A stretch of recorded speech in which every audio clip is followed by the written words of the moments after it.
Bonjour, je m'appelle Jennifer Charleroi, je suis étudiante à 42 depuis novembre 2016. Aujourd'hui, je vais présenter le stage que j'ai fait chez Crème de la Crème et qui a duré 6 mois. Donc Crème de la Crème, qu'est-ce que c'est? C'est une plateforme web qui est dédiée aux freelances. C'est-à-dire que si tu es freelance et que tu recherches des missions, tu peux t'inscrire sur cette plateforme. Ou alors si tu es un client et que tu recherches des freelances, tu peux aussi t'inscrire sur cette plateforme. Au départ, cette plateforme a été dédiée aux étudiants. C'est-à-dire que si tu étais étudiant et que tu avais une adresse étudiante, tu pouvais totalement t'inscrire sur cette plateforme. Sauf que mi-2018, ils ont décidé de changer de stratégie. C'est-à-dire qu'au lieu de s'adresser aux étudiants, ils ont préféré s'adresser aux freelances confirmés. C'est-à-dire les personnes qui ont beaucoup d'années d'expérience dans le monde du freelance ou alors les personnes qui ont beaucoup d'années d'expérience professionnelle mais qui souhaitent se reconvertir en tant que freelance. Du coup, les étudiants maintenant ne sont absolument plus ciblés et ils doivent partir en quelque sorte. Donc au départ, j'avais été embauchée pour recoder cette plateforme parce que les besoins ne sont plus les mêmes, donc le site doit changer. Au départ, le site devait être recodé en Angular, en Go et Google Cloud Platform en base de données. Je ne connaissais que Angular et c'est pour ça que j'ai voulu rejoindre cette startup parce que je connaissais Angular et j'avais envie de continuer mon expérience en Angular. Dans le sens où un mois plus tard, mon tuteur, Romain, a décidé d'évoluer hiérarchiquement parlant dans la startup. Il a laissé sa place de lead dev, ce qui fait que toute l'équipe tech est en recherche d'un nouveau lead dev.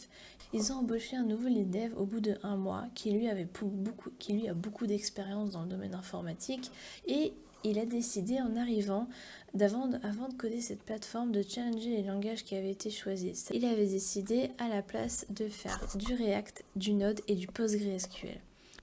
On avait décidé de coder cette nouvelle plateforme dans ces langages-là et on s'est lancé sur le sign-up. C'était la première étape qu'il fallait qu'on fasse. Le nouveau lead dev a décidé de mettre en place, pour coder du coup ce sign-up, le mob programming. Le mob programming, qu'est-ce que c'est? C'est un peu comme le peer programming, sauf qu'on est beaucoup plus nombreux. Généralement, le mob programming, ça se fait à 5 ou 6 personnes, sauf que là, l'équipe tech était composée de 13 personnes. C'est-à-dire qu'on est tous ensemble sur le même code, on apprend à la même vitesse, on a un apprentissage commun, on avance au même rythme et on fait les mêmes choses en même temps. On avait utilisé l'outil Mobster pour ça qui permet de gérer le mob programming. Il y a quelqu'un qui code, donc le driver, il y a quelqu'un qui dit quoi coder au driver, donc qui s'appelle le navigateur, et à chaque fois les rôles tournaient au bout de 10 minutes, c'était jamais la même personne, et c'est comme ça qu'on gérait le mob programming.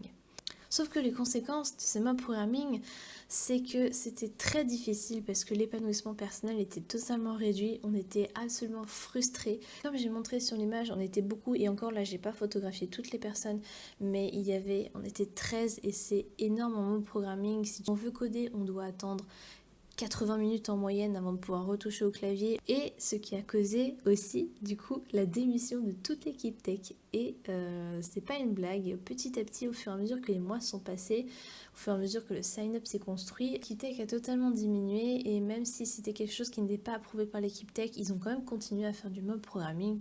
Au bout de 4 mois, le sign-up a été fini, concrétisé officiellement. Il a été hébergé avec AWS. Des jours de config assez importants.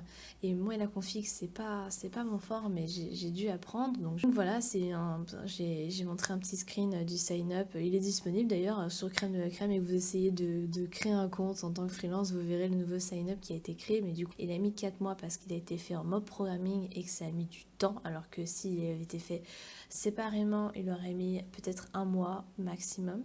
Mais là, il a mis 4 mois. On a créé des pop-up mises à jour. Entre-temps, on a mis à jour du coup les profils existants, c'est-à-dire que les personnes qui se connectaient sur le site devaient mettre à jour leurs informations, et si malheureusement du coup on voyait qu'ils ne correspondaient plus à la cible qui était visée maintenant par Crème de la Crème, ils étaient écrémés et ne pouvaient plus du coup se connecter sur le site. On a fait du bug fix sur Notion du coup qui permet de regrouper tout ce qui va pas, toutes les cartes qui vont pas, ou quel stade on est, qui fait quoi. Enfin voilà, c'était le regroupement en fait de l'équipe tech pour savoir qui faisait quoi et tous les bugs qui pouvaient exister.